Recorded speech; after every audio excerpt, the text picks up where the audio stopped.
Bonsoir et bienvenue à cette émission Éclairage. Nous sommes ensemble pour une heure d'entretien avec notre invité. Il s'agit du docteur Ibnou Tamia Sylla. Docteur Ibnou Tamia Sylla est président du parti DISO-MED, Mouvement pour l'émergence et le développement. Docteur Ibnou Tamia Sylla est ingénieur informaticien avec plus de 20 ans d'expérience dans les NTIC.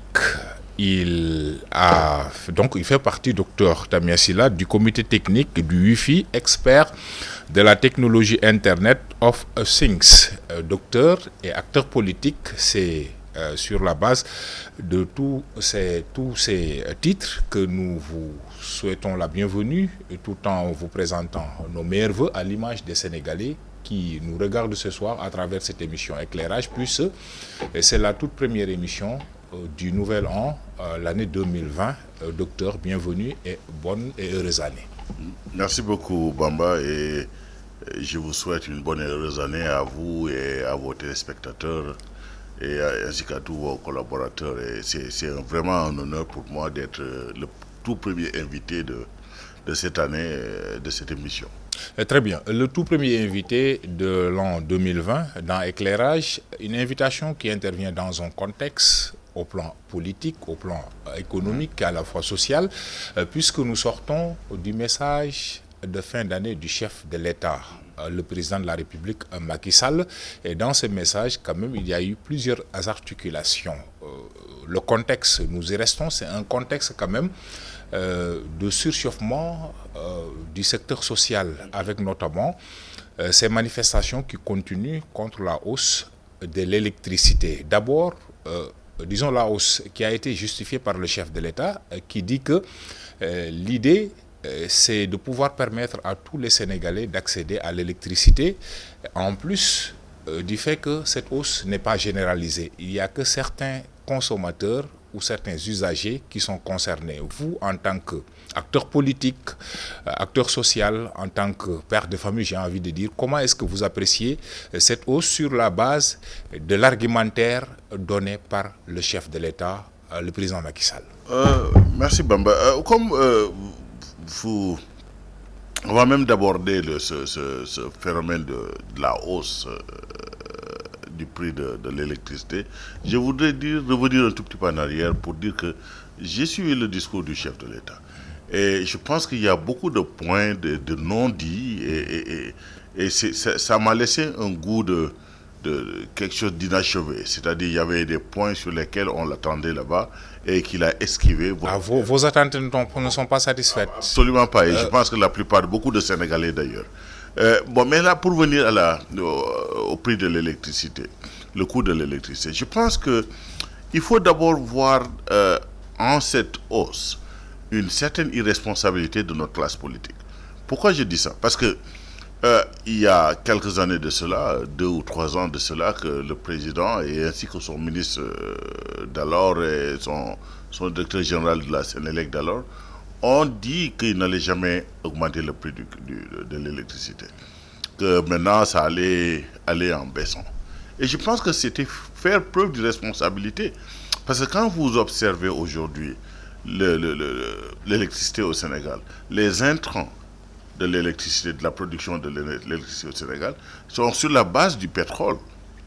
Parce que je pense qu'actuellement, nous avons un grand pourcentage des intrants qui est le pétrole. Et je pense que le Sénégal ne maîtrise pas les coûts de ce pétrole, parce qu'aujourd'hui, nous ne sommes pas encore producteurs de pétrole. Et pour dire maintenant que vous n'allez pas augmenter le prix de l'électricité, et sachant que vous ne maîtrisez pas les coûts de ces intrants, je pense que c'est faire preuve de responsabilité et faire preuve aussi vous avez dissimulé quelque part la vérité aux populations. Et je pense qu'il est temps maintenant que la classe politique sénégalaise commence à tenir un langage de vérité aux populations. Parce que c'est dire aux populations ce qui peut se faire, ce qui ne peut pas se faire. Et vous parlez de la classe politique ou la classe gouvernementale ou l'équipe gouvernementale? Je pense parce que un tel discours quand même était tenu par, vous l'avez dit, le directeur général de la Sénélec, soutenu par son ministre de tutelle, non? Absolument, mais oui. Je pense que c'est toute une classe politique actuellement. Parce que quand vous regardez, il ne faut pas se limiter à ça seulement. Il y a, je pense, dans différents secteurs, nous voyons que tout souvent les politiciens ont tendance à ne pas tenir un langage de vérité aux populations, que ce soit de l'opposition, que ce soit du pouvoir. Ça, c'est quelque chose qui est très récurrent. Et je pense que ça, c'est un problème. Le deuxième point, c'est qu'au niveau même pour l'électricité, je pense que le Sénégal, actuellement, doit quand même procéder à un changement structurel au niveau de la Sénélec. Parce que la Sénélec, aujourd'hui, a un problème structurel. Et nous ne pouvons pas régler un problème structurel en utilisant des solutions conjoncturelles. Parce que la Sénélec est devenue maintenant, aujourd'hui, un monstre en termes de management. Vous ramez à contre-courant peut-être des autorités de la Sénélec. Pour justifier la hausse, elles n'ont pas dit, ces autorités, ces responsables, disons, de la Sénélec, n'ont pas dit que la Sénélec traversait des difficultés. Vous avez vu, le président de la République n'a pas fait allusion à des difficultés au niveau de la Sénélec. Il a juste parlé de rationalisation ou bien l'accès universel de l'électricité à tous. Et il ne peut pas continuer à subventionner. Là... Je pense que c'est des difficultés. Si vous venez là et qu'actuellement la Sénélec aujourd'hui utilise 10% de notre budget, 300 milliards. Et que maintenant vous augmentez aussi le prix de l'électricité pour nos populations, ça veut dire que quelque part il y a difficulté. Et ça revient à ce que je disais, qu'il faut que les politiciens tiennent un langage de vérité aux populations. Parce que vous ne pouvez pas vous dissimuler derrière des formules et tout ça, parce que la vérité va toujours finir par surgir.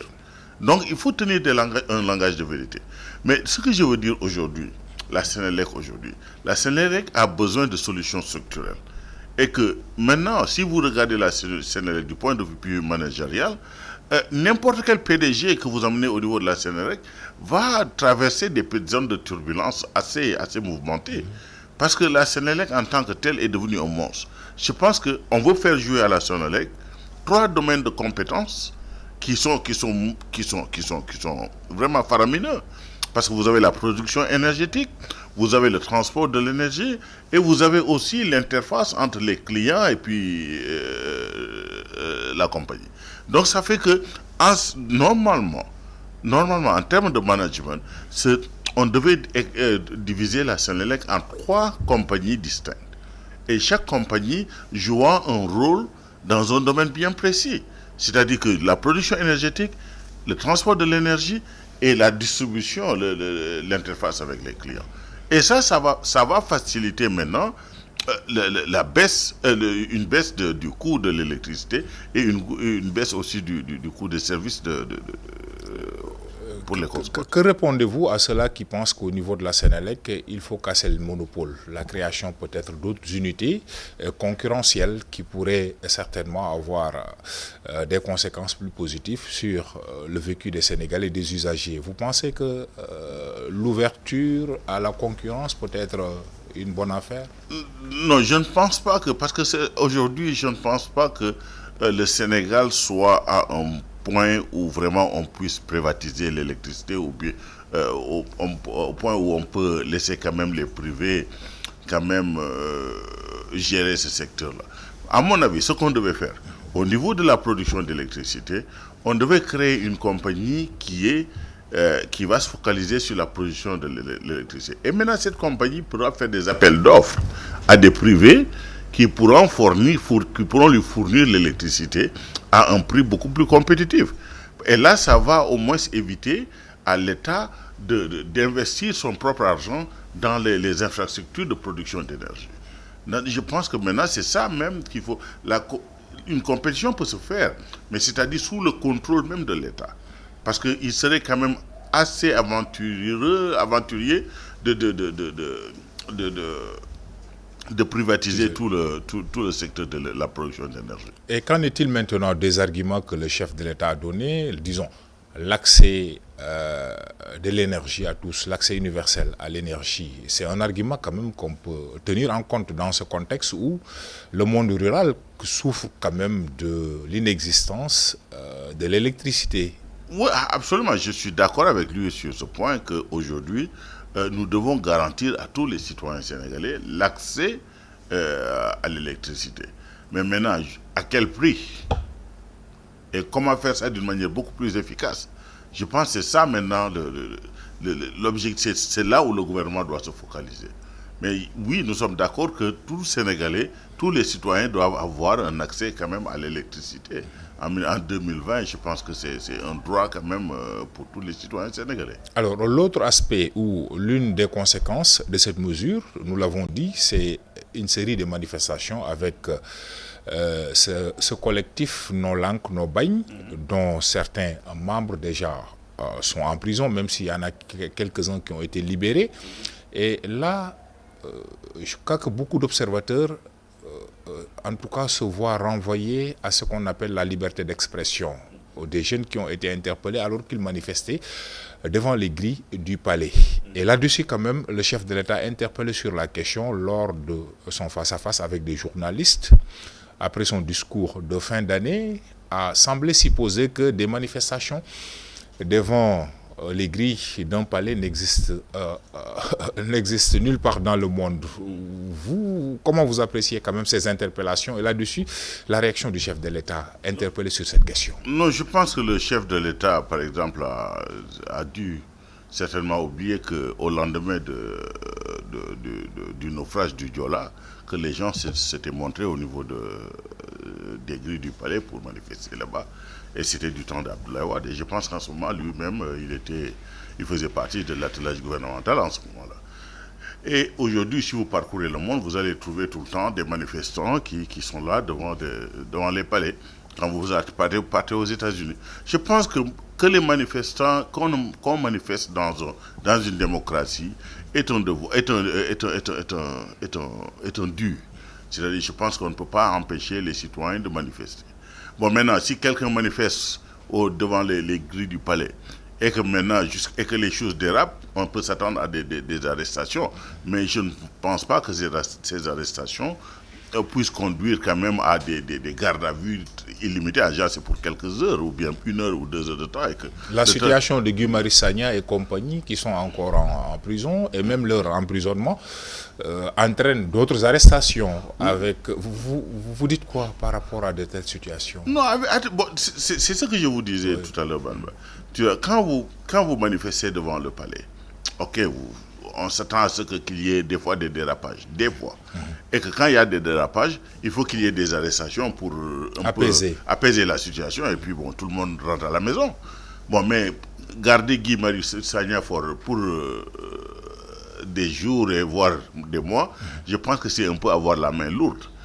Je pense que l'État, personne n'a intérêt à ce que cette situation quand même perdure. Je pense que c'est manifester, c'est un droit, et puis que c'est l'appareil sécuritaire de l'État qui doit prendre les dispositions à ce que quand même qu'il n'y ait pas de dérapage, et que s'il y a des dérapages, que l'on baisse la tension et que tout le monde rentre à la maison. Je ne pense pas je ne vois pas l'utilité de garder Guy, par exemple, en prison pendant des semaines. Je ne vois vraiment pas l'utilité de ça.